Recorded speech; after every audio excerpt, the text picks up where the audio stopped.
Welcome in to the Hot Read podcast for, what is it, Wednesday? No, Friday, April the 12th. I'm your host, Easton Freeze, director of published content here at BroadwaySportsMedia.com. We're also brought to you by the 440 Podcast Network, and you can follow me on social media at Easton Freeze. I'm joined, as always, by producer JT, who you can follow on social media at JT_Ruhnke. JT, how are we doing? I'm good. I see that our comment section has also been infected by the sketch virus. It's taking over everywhere. Like He's from getting every his, NFL team. 3 months of viral fame, probably. I don't know, maybe more. We'll see. It hit the Masters today as well. So Did it? Okay. Bryson G. Chambeau was up there doing special teams, special plays, special players as well. So he had a good more enough power round to that him. he could just do whatever he wants, I'd imagine. We're talking receivers today, and we thought who better to bring on for a very fun episode of our positional draft series than friend of the show, 3-time guest of the Hot Read podcast, Austin Gayle, audience engagement manager over at The Ringer, one of my favorite publications. Austin, how are we doing, man? Doing great. Thanks for having me on, guys. We're happy to have you, and we are excited to talk about what is a really exciting wide receiver group.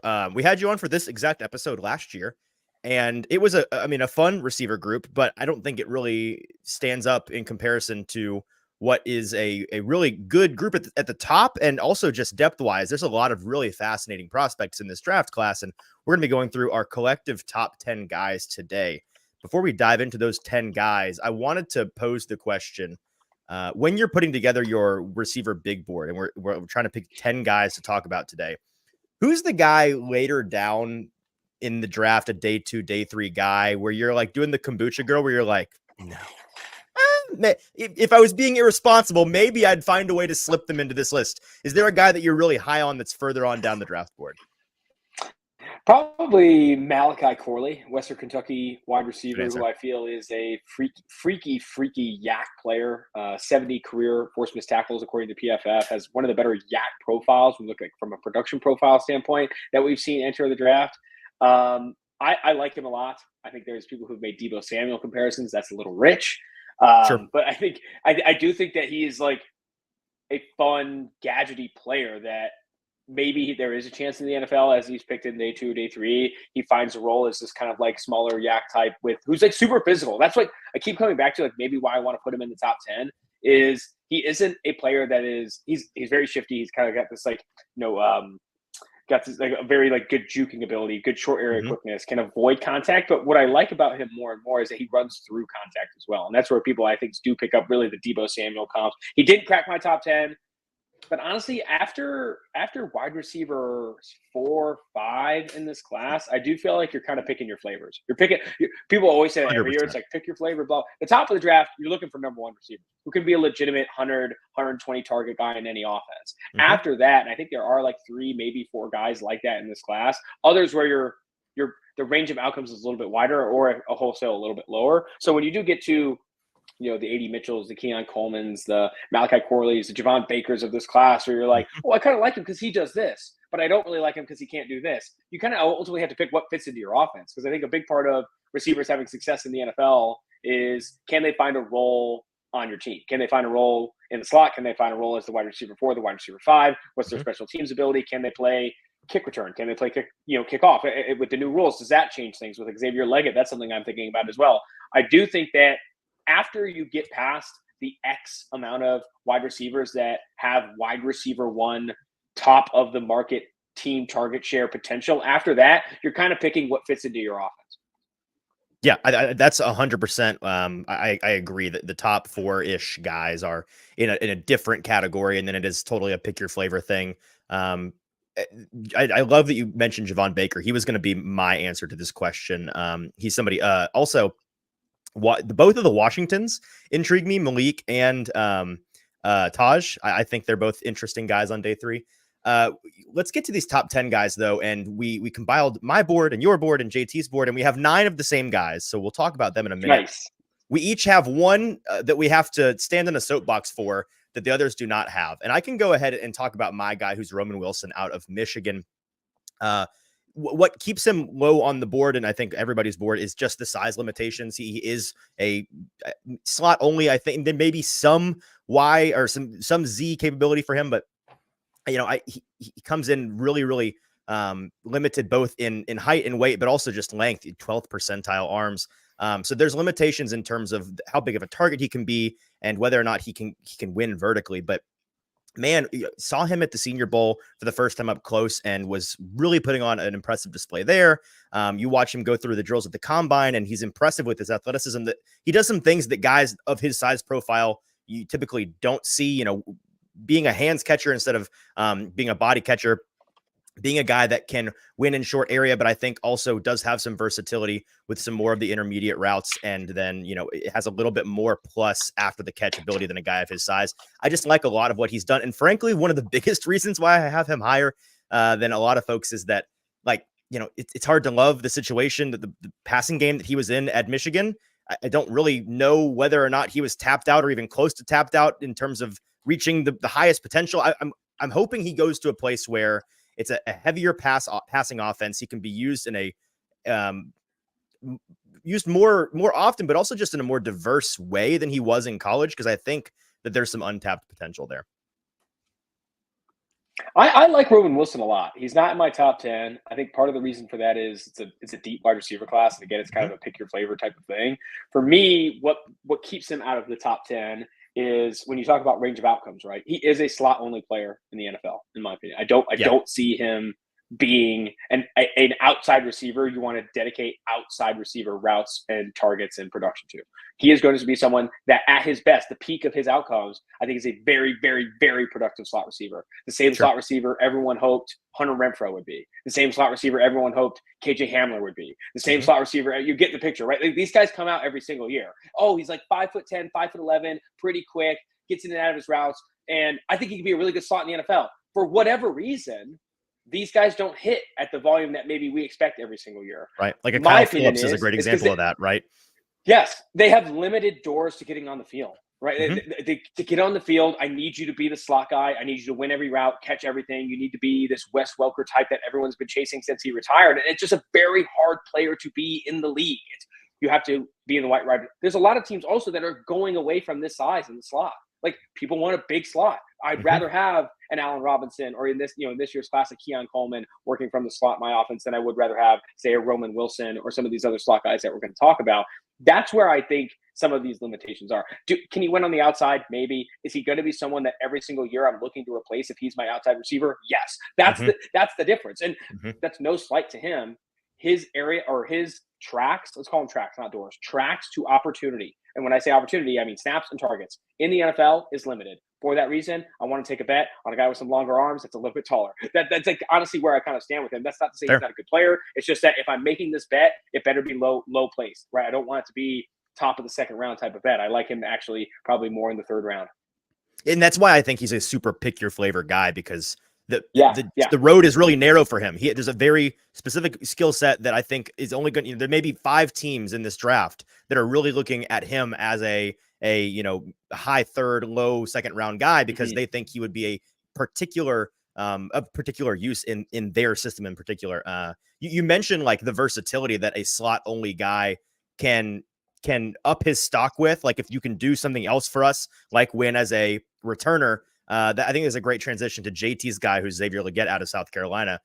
Somebody that is a bigger body, somebody that is versatile, both in terms of where you line them up, but also as a potential returner. JT, make the case for Xavier Legette in the top 10. So Xavier Legette has been one of those guys this entire draft process that I feel like he has gone he is free fall to coming back up at the combine to just being everywhere on everybody's board. But at the end of the day, I had to put him on here because he's been one of my guys since probably the college season. And I was looking at my list and I said, there's all these great guys, but there's this one guy. If I got to put him on my list, I'm going to put him on my list because I think the potential for him to develop into something more than what he is right now, I think is the reason I have him on my board. Just the measurables for him is something that I really like at his size, 6'1", 221, which is good for 90th percentile in weight. But then you look at some of his, 10-yard splits. He ran a 4.39 40 at the combine, his 1.54 10-yard split, along with his 20-yard split, which is pretty much tied for what Brian Thomas Jr. ran at the combine. He has that X factor speed that you want in a guy that when you're comping him to more of the style of a DK Metcalf or an AJ Brown, that's what you want. I think the big thing for him though is how he got to this position, right? You look at the tape and you look at his performance in the past, and you look, well, he only had production in 1 year, and that production absolutely skyrocketed in that last year. And that's where I have to push back, and why I still have him on my top 10 board here, is because of the tumultuous path that he had to get to this spot. You know, coming out of high school, he played every position basically but wide receiver before he got to South Carolina, playing quarterback, running back, and safety on the defensive side of the ball. You know, having a pretty a troubled past, just having to deal with the family issues, you know, losing his mom and dad before he got to college. A lot of those things that can kind of stunt your development. And, you know, coming into a South Carolina system that has had major changes over the years, and finally getting to be able to play with a better caliber quarterback like Spencer Rattler, you kind of saw what he can put on tape. He's going to be the guy that is your deep ball threat. And I think that he plays in that mold of, you know, Treylon Burks, but you're not putting the Treylon Burks expectations of a round one caliber guy on him from day one. And that's why I really do like him, because you're going to get him in the late second, early third. And he's that guy who, like you said, I think could be really useful in this new kickoff rule with the way he runs the jet sweep and some of those plays they played in that Beamer offense at South Carolina, as well as a guy who can develop into that wide receiver too, that on a team that can be that deep vertical threat. I think Leggett is someone that, more so than Wilson, I battled in terms of internally on whether or not I wanted to include him in my top 10 because of a lot of things that you said, and that he is big and he's fast. And I've fallen for the big fast before, as everyone has. You know, I think it's not all that different to the Treylon Burks conversation. It's not all that different to the Jonathan Mingo conversation. We have this conversation every single year. This guy's big and fast. Right. Coach, this guy, big and fast. Big and fast. And we all just we just all fall in love with him. And then we all try and find reasons, not excuses. We try and find reasons for why he wasn't the uber productive receiver at the college level all 4 years of his career, or all 2 years, 3 years of his career, whatever it may be. This is what I always come back to. Us screaming he's big and fast on this call, and any GMs and any front offices that are screaming he's big and fast on this call, were they not screaming that at the college level too?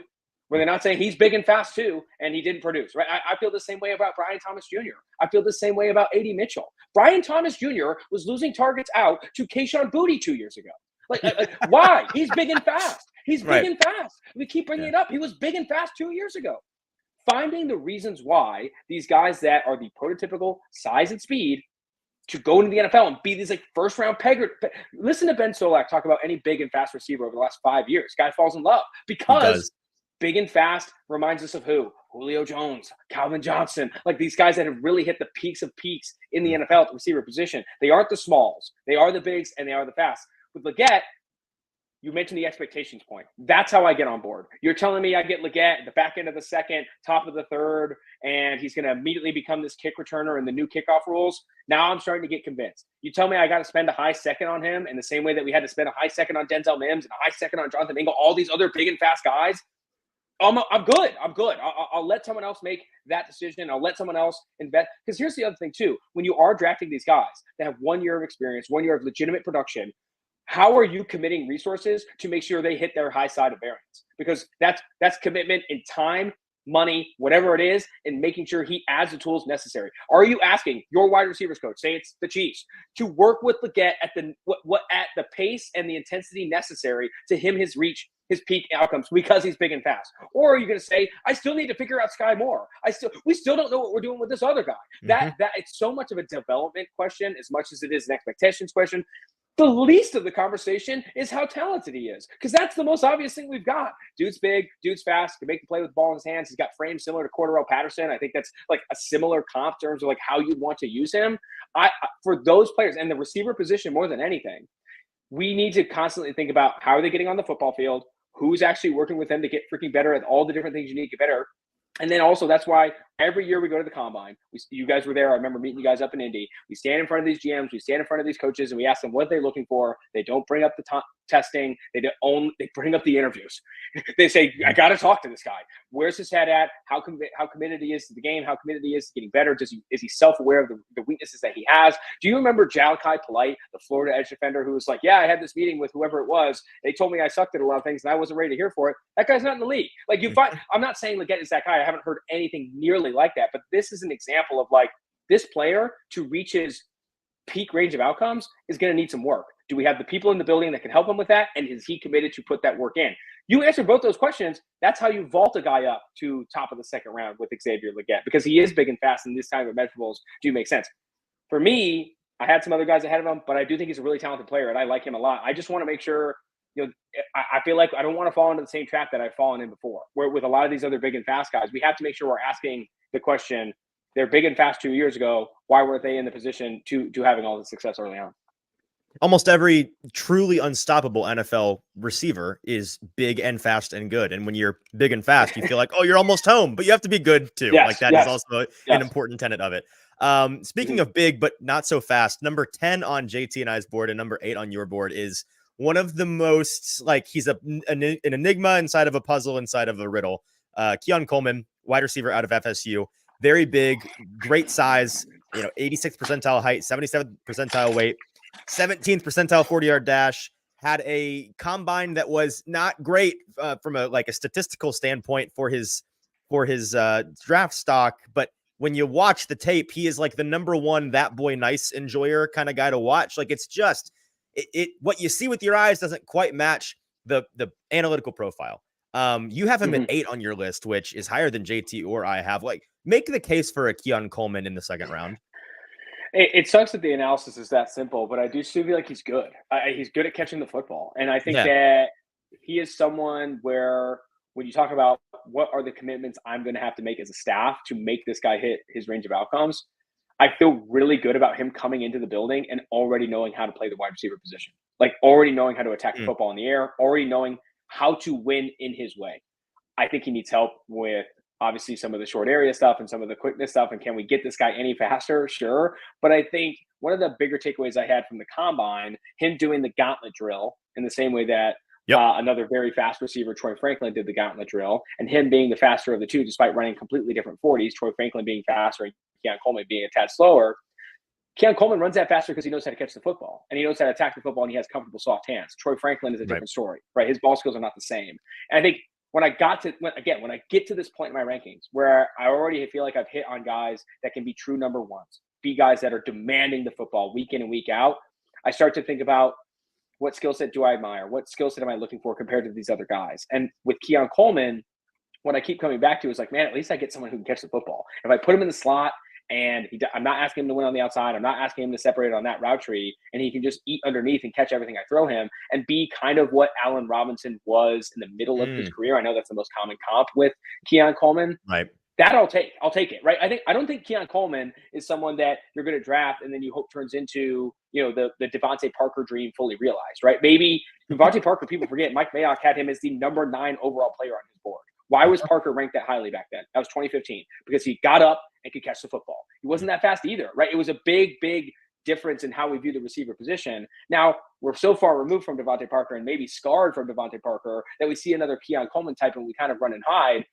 But there's a reason Devontae Parker's still in the league. I think that catching the football actually matters, and being able to win in contested catch situations is this like reliable skill set that does have like predictive and year-over-year like stickiness that I am looking forward to with Keon. Is there a chance that he's my wide receiver 8? I have some others below him, some others above him. Is there a chance he goes up higher or above that? Yes, it depends on the range of outcomes he hits. I guess I'm just really confident if I'm a team looking for a player to win catches right now from the slot, I think Coleman's that guy. JT, anything on Coleman? Yeah, I would say that's where I have him at 10, right? Because when you're looking at it for a wide receiver 1 perspective, there's a lot of things I see on tape, especially with just kind of the testing he did and the way he runs.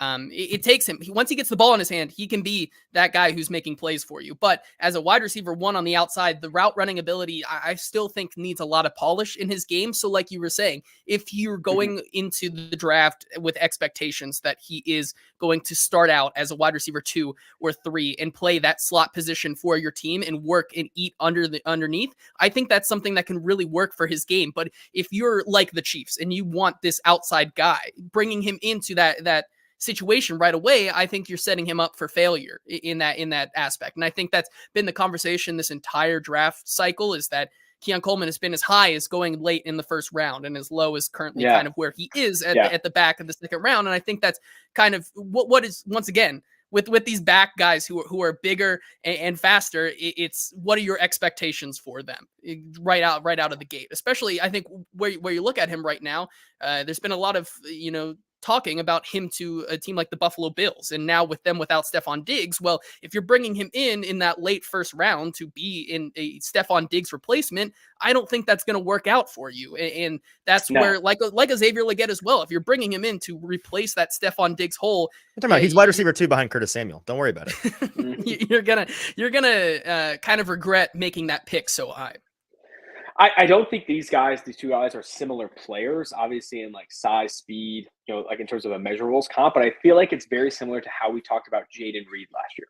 Jayden Reed wasn't the fastest guy, wasn't like this athletic profile guy where you're like, oh my God, he's going to come in and be this like explosive firework. You're like, he just catches the goddamn football. Like you watch the Michigan State tape, everyone just kept saying the same thing. It's like, I don't really know how he's doing it. He's not that big, but like he goes up in these contested catch situations and it's his ball. And he's already drafted in the middle of the second round, a little mid-late second round. He's already had a really strong impact, obviously in a kind of what's becoming a loaded young wide receiver room in Green Bay. But if Keon Coleman is that kind of production, that's a win in the middle, late second round. And I think that's what he can be, because like Jayden Reed is not like a blow the top off speed guy. He's got, his measurables aren't stuff that you're like comping to Calvin Johnson or anything like that with like a Brian Thomas Jr. or A.D. Mitchell and some of these other guys that we're obsessed with. But he is someone that has a proven track record of going up and getting the football. And I think that matters sometimes at the receiver position. He gets on base kind of guy. And some of the advanced analytics, like it's a little bit of narrative building, because there's a lot of analytics that point towards him not being the best prospect. But like real analytics going through their athletic wide receiver draft prospect grading system, he's a 96.7, which is above a Brian Thomas Jr., above a Ricky Pearsall, above a Malik Neighbors, above an A.D. Mitchell, above a Xavier Worthy. So like his in-game play, like you mentioned with the combine gauntlet drill versus where he runs the 40, the actual football playing seems to be better than the testing does. Let's talk about Xavier Worthy, who's a extreme, maybe the complete opposite kind of prospect. A lot of production in college, but very small, very fast guy. He comes in on the much smaller side, but on the extremely fast side, breaking the combine record for a 40-yard dash. One of two really fantastic wide receiver prospects out of Texas this year. He's your number 10 player, Austin. He's 8 for me and 8 for JT. We talked a lot about him at the combine, like the historical profile for a guy of this size and this speed. The sexiness of the speed is kind of it's kind of a trap. It seems that these guys tend not to work out, but there's something a little bit different about Xavier Worthy. He seems less like a track guy who they try to make play football and more of a football player that is also kind of a track guy, if that makes sense. I think he's got better football skills than a lot of the crazy fast guys that have come before him, the John Rosses of the world. But make the case for Xavier Worthy working out in the NFL. Yeah, I think it's, the cover of the book is small and fast, right? I think that when you actually open it up and see how quickly he was productive at Texas, that's what gets me interested. Right? He is someone that right away he was the option at Texas. Right away he was the guy. In his true freshman season, he had 105 targets. No other player on the team had more than 45. Right, this guy's, and remember, he's not big and fast. He's small. He's 160 pounds, running a 4.2 speed. Yet he's demanding, as a true freshman at 18 years old, 50 more targets than any other player on the team. The next year, he leads the team in target share again. And then this past year, there's this other guy, A.D. Mitchell. Maybe he's going top 15, top 20. Some people think he gets 30 more targets than that guy. And like you could say, oh, they had different roles. Like A.D. Mitchell was a downfield deep threat.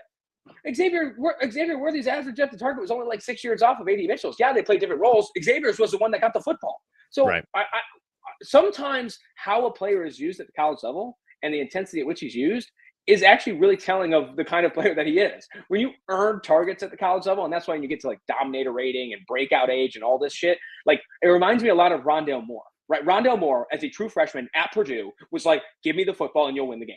And he did, right? And that is why so many people were enamored with his breakout age and like how much he demanded the football. Now, Rondale Moore has not become the player that I think a lot of people expected him to become, but I think we had too high expectations for him. We were a little too excited. It's like, oh, this small little fast muscle hamster. This guy could be interesting.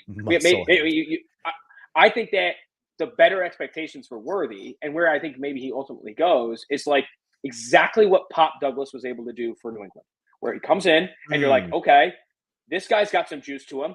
Maybe I do funnel him a couple targets. Maybe I do see what I get out of this. What you put in $1, what do I get back? Is it a candy? Is it a sticky hand? What am I getting? With Pop Douglas, you put in $1, it's a little screen behind the line of scrimmage, and next thing you know, he's going for 20 yards. Like, oh shit, Right. I got a diamond ring. And I think Xavier Worthy, as he did at Michigan as a true freshman, is going to be someone that the offensive coordinator is going to put $1 in and get a race car out.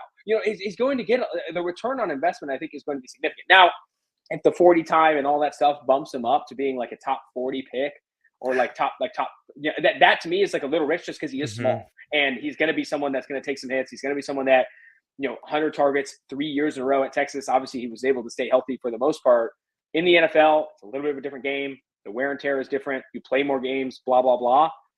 That's where a top 50 pick gets a little scary. But if you're someone, you're telling me I can get this kind of player at the back end of the second round, knowing that he's small, but he is this jitterbug that has commanded targets, does have experience being not a guy, but the guy in an offense, I do think I get excited by that. Will he go higher than probably where I would take him?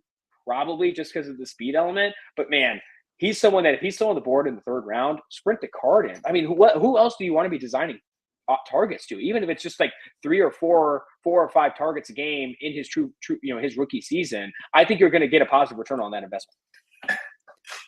And that's why I had him a little higher than some of these other guys who are, bigger and faster. He's smaller and faster, but the way that he was playing and the way, like you said, commanded the targets in the way he was productive from the get-go is why I think that he could be elevate to that next level of the game. The main problem I have with him is, like you said, what you put $1 in that machine, you get more in return. Well, what happens when that machine breaks? And you see the entire machine kind of go down, like in the kind of Hollywood Brown archetype, or even this last year, the Tank Dell archetype. What happens when it's so good and then it just all comes crumbling down because of the size? I mean, he is an absolute outlier in the size there. To be that fast and also still that small is a little concerning to me, and why I'm with you that I wouldn't spend a first round pick on him, because that is a lot of capital you're putting in a guy that is most likely going to at least have an injury or two, if not more, during his time in the league. All right, let's move on to the next guy here on our list. Who should we talk about? Let's do Ricky Pearsall out of Florida. I love the case that is Ricky Pearsall.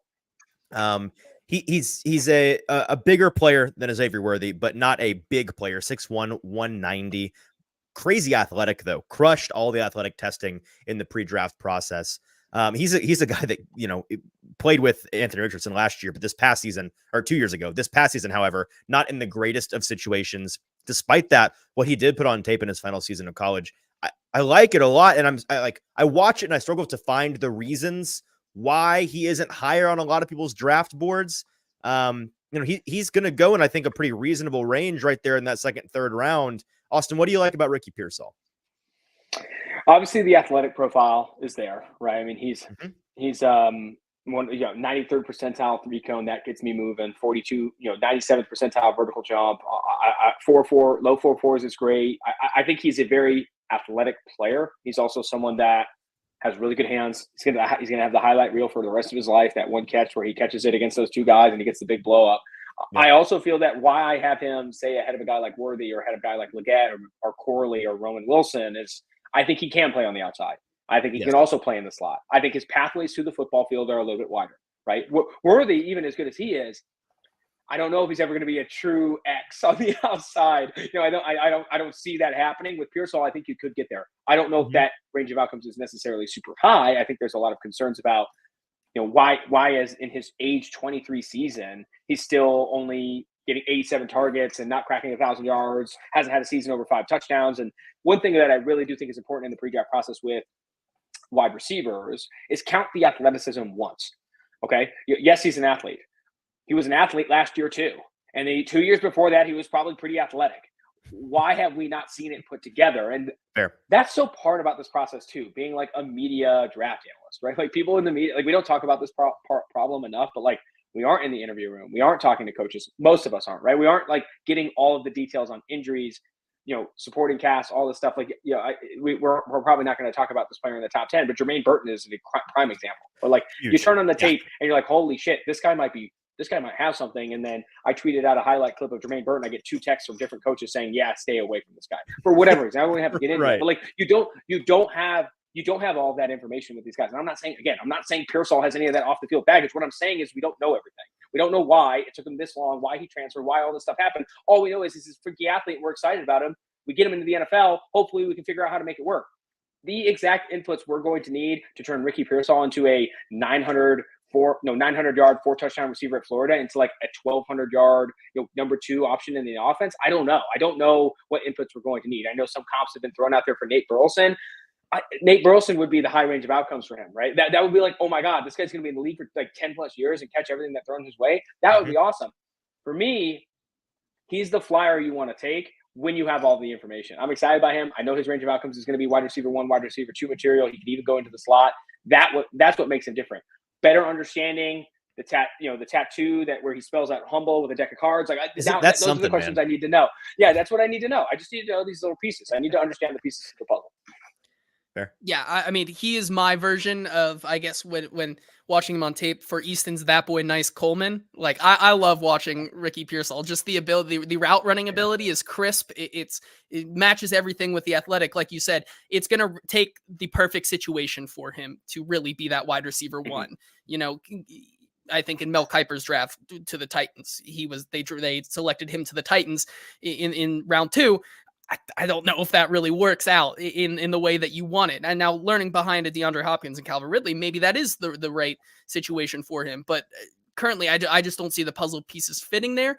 But yeah, like he has everything that, from the athletic perspective to succeed. It's just putting it together. If you could hand place him onto a team right now, what do you think the ideal situation is for a Pearsall? Path of the offense, maybe Chiefs. Chiefs in the second round would be something. You see Rashee Rice going through some stuff right now. I think I just saw the tweet, him facing 8 charges or something that has happened here. I don't know what's going to happen. They need guys who can catch the football and win routes, and he's someone that he's got a path to the football field. When I'm drafting these guys, I don't want to it's different. It's like, you don't want to just like stash him as my wide receiver 5, and he's like battling to play punt return for 2 years. I want to find a way to get him targets. And like, if I don't feel like I have that opportunity for him to be like, especially if I'm spending like a 2nd or 3rd rounder on him, right? Like if I don't feel like I have that opportunity for him to be like a wide receiver 3, wide receiver 4, at least compete for those 2 spots, I'm probably going to take another position, right? I'm going to go look at guard. I'm going to go look at tackle. And like, I'm a guy who says draft for value, not for need, right? Like draft for value, draft for need. There's a part of the equation where like a team that drafts Ricky Pearsall, but can't even crack wide receiver 4 on the roster, you're doing him a disservice and you're not giving him the full opportunity to develop him. So identifying teams that feel like he can come in and compete for wide receiver 3, wide receiver 4, I think those are the kinds of teams that are going to be looking for him on day 2. I think another one would be maybe even like you could look at the New Orleans Saints right now. We really have Chris Olave, maybe a second year of relevance in Rashid Shaheed. And then, maybe A.T. Perry finds his way into some more packages there, especially in the red zone. We saw how good he was, but they lack that true number 2 right now behind Chris Olave that I feel like he could work well into that system. Austin, I with JT as my witness, I've been asking for like 3 weeks now. I need somebody to sell me on a Troy Franklin out of Oregon, who you have as your 6th overall wide receiver in this class. You mentioned the gauntlet from the combine. You look at some of his drop rate in college. Like, there are certainly reasons to be concerned about a Troy Franklin. And I feel like that's all I see. Clearly, you see reasons to like a Troy Franklin, so please give them to me. I think that Troy Franklin at 6 is a little rich. I agree that I'm high on him. I think that I do like the arm length. I do like the speed. And I feel like he is someone too that in an offense, we haven't really been able to see him unlock to his full potential because of how much they want to throw the football underneath. Bonus. I will say Troy Franklin is someone where if I'm taking him as the 6th receiver off the board, I probably need a little bit more information on how far away are we from fixing some of these ball skills, right? How sticky is this problem? The other piece of it is you want to talk to him about, he didn't run a full route tree at Oregon. And like, I hate betting on these guys sometimes too, where like we've had this conversation about Corey Coleman. We had this conversation about Denzel Mims. I go, playing the offense where we didn't really, it's like, maybe if he could, I got to solve those problems before I take him as the wide receiver 6. Why he's above, and I guess I'm going to tease my list a little bit here, like why he's above guys like A.D. Mitchell, Keon Coleman, Ricky Pearsall, Xavier Worthy. Like Troy Franklin's like the last guy on the line playing with the shield, saying like, I could be a wide receiver 1, Austin. I swear, trust me, I could maybe get there. He's like the last one on the line, because as soon as you leave him and you go to A.D. Mitchell, who's my wide receiver 7, I'm sure we'll talk about later, he has a disastrous analytics profile. Like A.D. Mitchell is like the exact guy we fall for every single year that doesn't pan out, right? He's the DJ Chark. He's the even Taylor Hayward Bay. He's like, oh, he's tall and he's fast. He had 1 year of production, and next thing you know, some huge games. I think, like we fall for these guys every single. Kevin White was another example. Chris Conley's another example. Like I feel like that's those are some of the comps that I think about with A.D. Mitchell. With Troy Franklin, there's enough there that he's improved on as well over time, where I'm like, I think he can avoid this, but I still think there's a high percentage chance he ends up being that guy. When you get to the wide receiver 6 in this class, you're taking some freaking risks. Fair. We can, I mean, just like I guess I didn't sell you on him, but I'm sorry. But no. So here's the thing. I would be sold on him if we could, like you say, like I need to get in a room with the guy and I need to talk to people that are smarter than me about this. Like how sticky is the drops issue? Is that something that we overrate in the process? I don't know the answer to that. And if the answer is, it's, year to year, it's not a lot of stickiness to that. There's a lot of variance involved. Then maybe because I do generally agree with you that in terms of a true wide receiver 1, there being any ceiling there for a guy, like he's the last one on the line there. So we can move on to an A.D. Mitchell, who you mentioned having a disastrous analytical profile. A lot of talk about him after the combine in particular, where he absolutely killed it. Being a potential first-round pick, big game player, man. He definitely put some really impressive games in high-profile situations together. But then if you look at the totality of what he put on tape, he got a bad case that disappears a lot of the time. The highs are so high, 90. Here's there's some stats of his, you say a disastrous analytical profile. There are some things that stand out to me. It's like, wow, maybe there is something to this guy. 96th percentile, according to SIS, for on target catch rate, which is 8th in all of college football at any level. It's like when the ball was thrown his way, he caught the darn ball. He's got great body control, great hands. Like, I think landing spot matters more for him maybe than any other guy, coaching out some inconsistencies, have him start as a high end wide receiver 2 at best. But you clearly don't see him as much more than just a big gamble in this draft class. Is that fair? It's definitely a gamble. I mean, he's someone that he left Georgia because Ladd McConkey. And there's some people who have Ladd McConkey lower on their list than A.D. Mitchell. Like he is someone who lost targets to Xavier Worthy. And I understand why they're different in terms of their NFL. Like this is someone who's never been the guy in an offense. He's not earned that spot. Now, do I think he's a phenomenal talent? Do I think he's tall, fast, and has good ball skills opposite to Troy Franklin? Yes. Am I worried that we've only seen it kind of good for 1 year? Absolutely. Am I also because I hate, my least favorite thing in the pre-draft process with wide receivers is we say, but he's tall and fast and he's big and fast and all that stuff. It's like he was big and fast last year. He was big and fast last year, and he finished the season with 800 yards. Like Xavier Worthy out-targeted him. Like he was big and fast last year. He was big and fast at Georgia and literally left Georgia because he couldn't win in that receiver room. I want to understand more on how I unlock A.D. Mitchell. Georgia did too.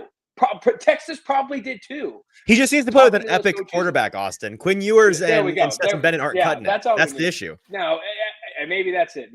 I think that the other piece with Mitchell that scares me is the lack of a yak profile. Like he's not someone that has very good yak production. I'm not saying you have to be that guy to have success in the NFL, but it's just another wrinkle into the conversation on like, what exactly am I getting here? Is this Chris Conley 2.0? And also where it gets really rich for me is you got to take this guy like with the 24th pick or the 26th pick. And it's like, man, we're going to see 5-6 receivers go in the first round. Hit rate on that position is probably somewhere around 30%. If I had to position my chips on which guy's not going to make it, I would say him over some of these other guys. Like at a certain point, we have to kind of just play the numbers. JT? Yeah, I think you bring up an interesting point that he moves to Texas because of Ladd McConkey. And that, I think for me, I have him as my number 5 to Ladd McConkey 6. So I am one of those guys who does have AD Mitchell above a Ladd McConkey. And I think that's more just because I question Ladd McConkey's ability to, Stay on the be field. healthy and Sure. stay on the field Stay healthy, at the NFL level.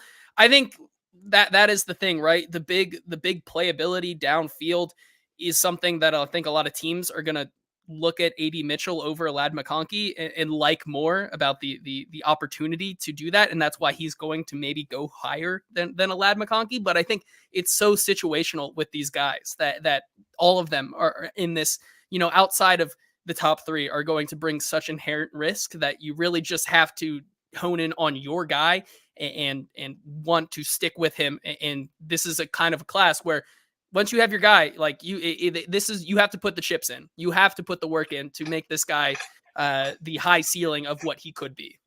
So where in the draft, like at what point do you become comfortable with taking an AD Mitchell? It's not at 25 or 30, but yeah, maybe top of the second round. I mean, it depends on the other players available. Always does. But I think where he becomes like a legitimate value is probably middle of the second round for me, middle of the late of the second round, which I know is lower than whatever the people think. But like I have to look at if he goes to the Bills and he's immediately asked to be a top or even like second in targets. That I don't know if it's going to go well in year 1. Yeah, I don't think that's going to be great. I think it's going to take some time before he's, really going to be able to assume that role. And I obviously could be wrong. I could be wrong. He could just completely show that he can be the guy that he never was at Georgia and never was at Texas with Buffalo Bills. Maybe it gets easier in the NFL, but I doubt it. Yeah, that's fair. Easy transition to number 5 on my board, number 5 on Austin's board, number 6 on JT's. Ladd McConkey, the guy that forced him out of Georgia. Size and injury concerns are really the only thing on my list for, like things that I don't like about this guy. The rest, I'm in on the rest of what Ladd McConkey offers. Super polished. I think he, more so than a Roman Wilson, has some actual outside ability. I think that folks are wrong to force him into a slot only conversation. Elite footwork, great tempo. He is able to get over top of DBs. He's shown that on tape. He's a QB super friendly quarterback target. What do you like so much about him, Austin, to have him as your fifth guy? I think you told me you can guarantee he's going to be healthy for 10 years. I think he has a career very similar to Tyler Lockett. I think he could be winning on the outside, even with a smaller frame, maybe a little over 30-inch arms. Yeah, that's short, but and I know Tyler Lockett over time has he's someone who goes right to the ground, does not be a yak threat. And I think Ladd McConkey right away wouldn't be that, but maybe over time that's what you have to be, right? When you are that small and you're getting blasted by NFL players all the time, maybe when you catch the ball, it might be time to go down. Play the hand you're dealt, someone that injuries are the biggest concern, and while I do feel like he can be an outside receiver, you are going to be limited by your size in the NFL. It's not when you play some bigger corners, it's going to be tougher, right? And now he wins at the line of scrimmage. He's creating separation. When I talk to the guys at PFF, they're like, this guy has the best separation score among receivers that we've seen over the last couple of years. I'm really excited by a lot of the data with him. I'm excited by a lot of the tape. I love the athletic profile. Stay healthy, and I'm there. I'm really there. And I just don't know if we can even guarantee that, because I think he is going to be someone, given how he got hurt at Georgia, that's always kind of battling something. Always battling a hammy, an ankle, a back, or something like that, just because he is a little bit smaller. And we've seen over time at Georgia that he's someone who got consistently banged up. Yeah. Anything to add to that, JT? I think that everything you hit the nail on the head there, but just his ability to shake defenders is something that when we saw him at the Senior Bowl, it just made me get right on the hype train. And around here, as we've continued to talk about Ladd McConkey into this draft season, we're like, yeah, well, if the train doesn't derail because of injury, then I'm right there with you. But I don't know if I want to get on that. I don't know if I want to get on that train. Yeah, that's fair. We just have to bake in injury risk with his profile. You have to. It's okay, you're bringing this guy in. There's a good chance that he plays an average of 11-ish games a year, or maybe lower, and we have to be okay with that. Now, if our receiver room is loaded with a bunch of other guys who are like that, maybe this is a problem. But if we have some stable sturdies, we could maybe move forward. Well, that's the exact reason why you can see a team, I think, in my opinion, make a foolish decision in that realm of the wide receivers coming off the board in the draft. You get there and they switch to, we're going to draft for need, and we need a guy that's going to be our alpha. We need a guy that we can rely on all season long. Well, let's go with an AD Mitchell, even though we think Ladd McConkey may has a better skill set in a vacuum.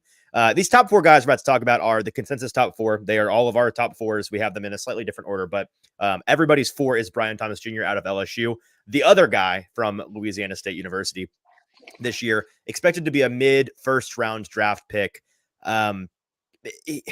Fastest flying 20 at the combine of all the wide receivers, which is really crazy at his size because he's a bigger boy. Moves differently than, like, when I watch him on tape, the thing that stands out to me is there's a little bit of, well, I'm surprised he moves the way that he does at that size. I'm not really expecting that when I look at his profile. And I think there's a big underrated element of his profile is, man, this guy's still developing. He's not been playing football all that long. And you see year over year, significant improvement. Austin, what do you like about a Brian Thomas Jr.?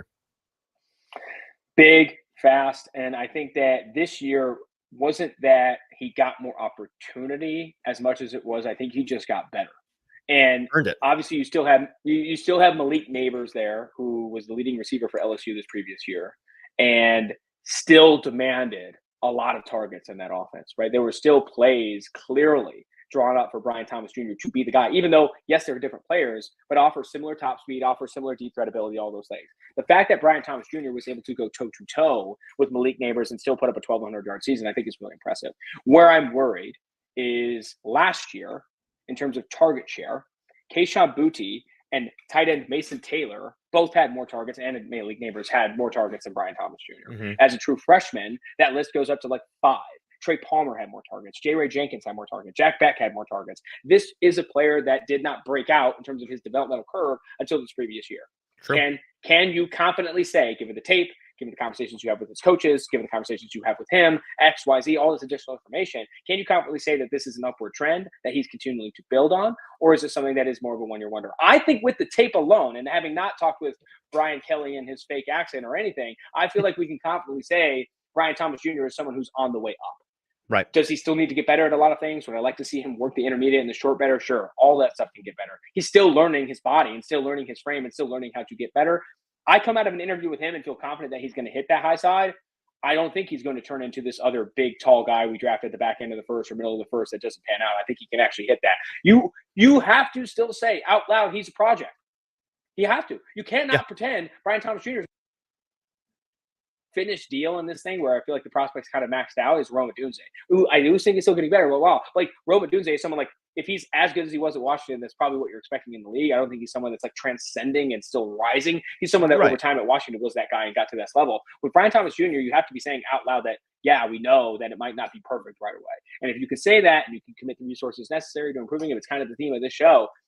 That is when I take a big swing on Brian Thomas Jr.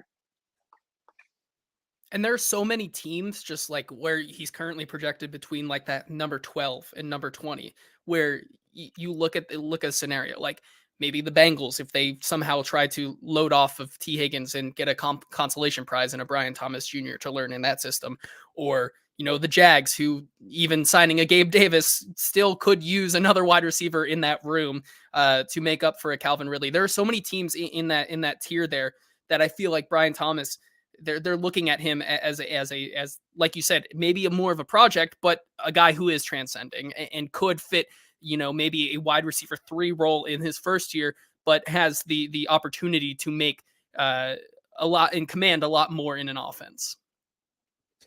All right, let's move on. We're running out of time here, but we got to talk about these last 3 guys because they are the best 3 guys in the class, and these guys are sick, man. I don't really take issue with anybody having them in any order just because I love all 3 of these players. Let's start with Rome Odunze out of Washington because we were just mentioning him. He's my number 2. He's JT's number 2. He's your number 3, Austin. Let me just I'll briefly give the reason why I have him over Malik Neighbors.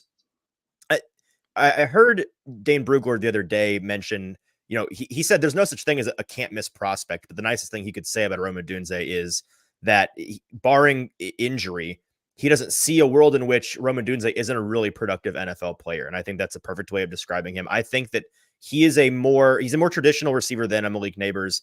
And by my definition of a true wide receiver 1, which is like the guy on 3rd down at the end of the game where everybody knows everybody in the stadium knows it's going to this guy and there's nothing the defense can do about it.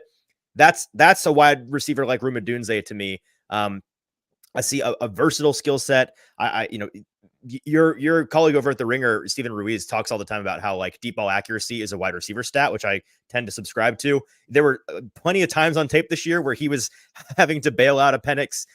He finds the ball when he's down there, and he can win vertically with ease and track the ball really well. Has great ball skills. I love pretty much everything about the guy. Off the field, it seems like he's a phenomenal kid. He did the whole pony show, which is a little bit cheesy, but like I still appreciate it at the combine.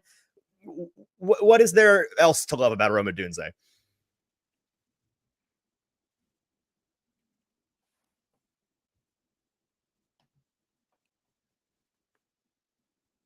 we lost audio here? Maybe. Might have.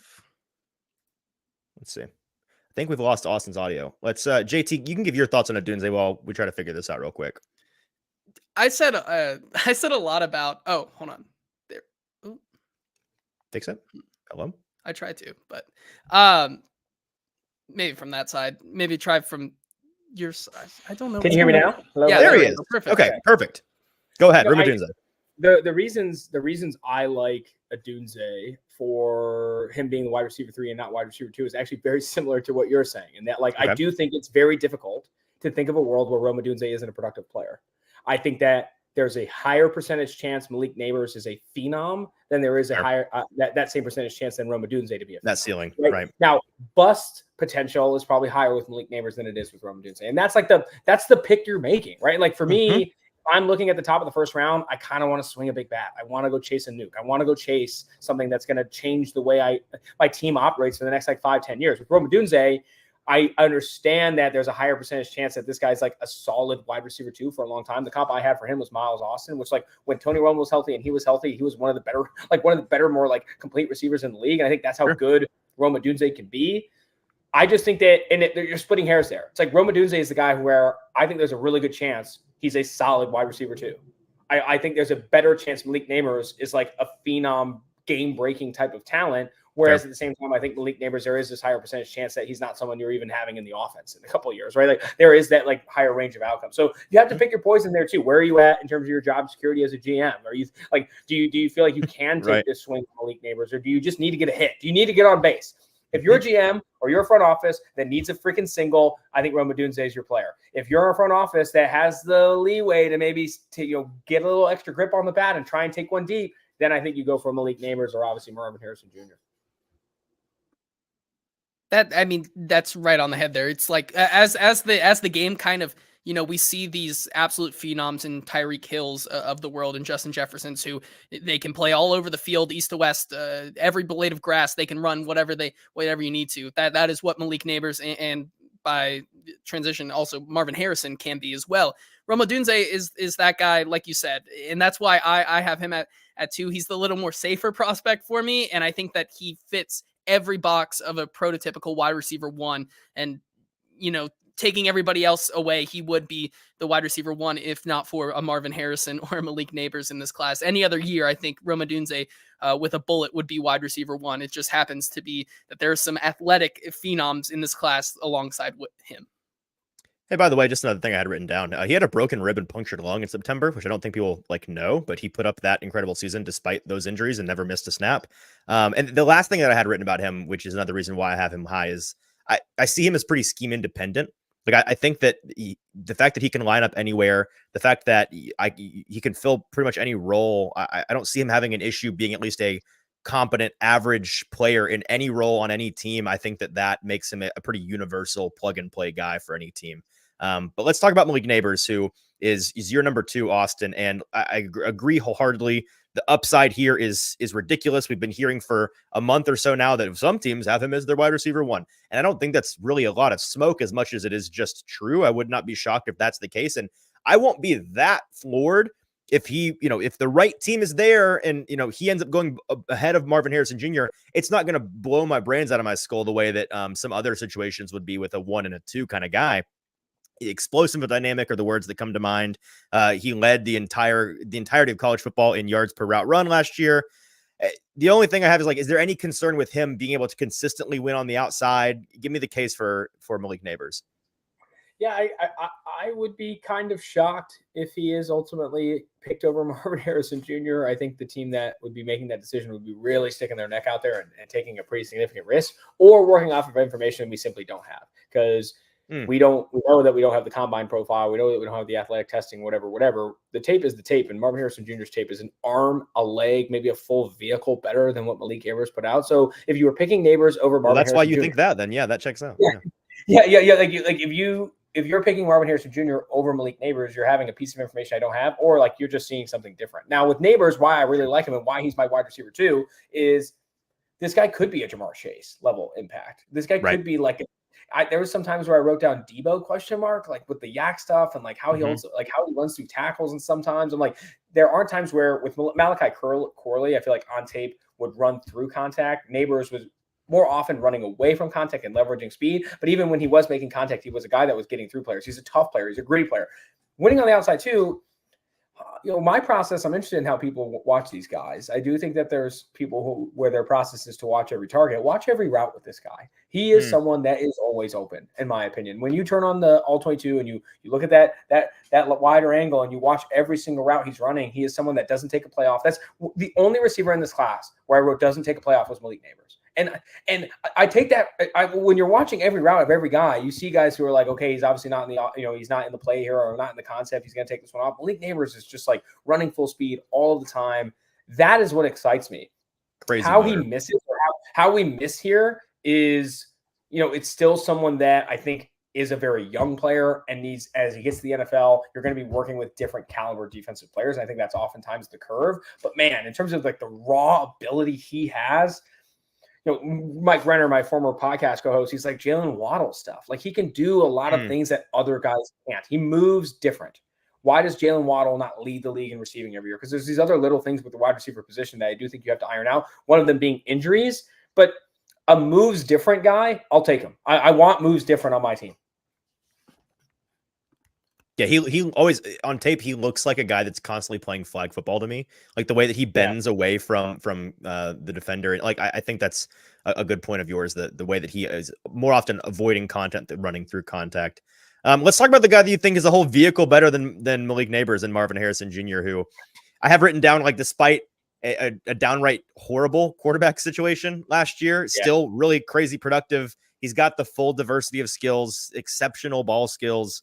I think people are overthinking it a bit I'm with you that Marvin is the one over these other two guys. But maybe I'm buying into the media hype a little bit too much that some of these teams see Neighbors as the one. I still think it's overthinking it a hair to not have him as the number one guy because he has been that guy for so long, maybe a little bit of prospect fatigue in that way. He does what smaller receivers can do, but in a much bigger frame. Like we've heard all the positives. Is there a downside for Marvin Harrison Jr.? Can you construct a way in which he does not work besides just getting injured? Well, I don't think he's Julio Jones. I don't think he's Calvin Johnson. I don't think I don't even think he's like a Jamar Chase type or a Justin Jefferson type in terms of what he can do after the catch. I think the player I comped him to, and I think this is the most common comp now for Marvin Harrison Jr. is AJ Green. And I think people forget how dominant AJ Green was, specifically in money down situations for the Cincinnati Bengals in his prime. Red zone, go-to guy, wins all the time. Third downs, go-to guy, wins all the time. Ball skills, every 50-50 balls is 75-25. AJ Green was not someone that was even in his prime like a monster yak player. He won the valuable routes, and he won them a lot. And I think Marvin Harrison Jr. with C.J. Stroud and with Kyle McCord proved that he can be, you mentioned scheme dependent. He's quarterback independent. Like he is someone that he's just going to win all the time. And he is truly, I've been doing this for 10 years. My first mock draft was in 2014. It was on my shitty website called the one that's going to be on your tombstone. Yeah. The one that's on my tombstone. Of the 10 years I've been kind of doing this, I feel like he would be the prospect where if he doesn't work out, or he's not even he falls, is even like a Corey Davis level bust, right? Where like he's in the league trickling, but never really hits his high side. This would be the most surprising miss. And I think in terms of like, this guy doesn't pan out, I got to reset here. We're going to have to maybe reset, maybe start back up to draftpulse.com, kind of burn down the strategies and like find another way. Cause like, I don't understand back to basics. I don't understand how this player misses outside of obviously like an injury or whatever, because everything you hear about the guy, obviously the tape just tells you that this is a rare wide receiver prospect entering the league. Anything to add, JT? I mean, that when you talk about the number one guys, it's so hard to find out like what he did wrong. And when you look at some of the tape, it's like there was one play that he takes off in the Michigan game, which leads to an interception. But like, and he's got like 9 drops for his entire Right. career. Like He's it's not hard always to blocking find his butt off, but he can. It's so hard to find things in his game. But I think I'm right there with you. Which If there is like an opportunity, like I don't think that like there are some times where like, man, you are so good. Why are you covered on this route? Like why aren't you open here? Like there are some times I'm not like I think he's a really good separator, obviously, but I don't like there are times where you're like, probably should have won that route. Probably should have beat press here. Probably should have screamed wide open. For me, that's not his game. Like I think Neighbors is a more consistent. Like I to win, I'm creating a yard or more of separation. Whereas Marvin Harrison Jr. is like I can win in other ways. I think that the Penn State game, I always tell people this, turn on the Penn State game. Watch him versus Kalen King. Kalen King taking full advantage of college football's like illegal contact rules or lack thereof. It's like hugging the guy on every play. And in the beginning, you're like, oh, wow, this is like maybe working. And then over time, you're like, oh, my God, he's still winning. Oh, my God, he has 150 yards. Wait. Like he's winning with pass interferences. And I really do think that at the college level, winning like that, and you mentioned with Rome Odunze, you know where the ball's going. They knew where the ball was going too, and he was still found a way to win with CJ Stroud, without CJ Stroud. It did not matter. And like then you mentioned like some of the. Yeah, I know he didn't test, but you see the athlete, you see the size, speed, you see like some of those plays where he really turns on the burners. That I think would have put an exclamation point on this whole like, is he the best receiving prospect we've seen over the last 5 years, last 10 years, whatever. If he actually tested, I think we'd be able to have that conversation a little bit more cleanly. But even without it, I think it's fair to say that he's one of the best prospects we've seen over the last 5-10 years.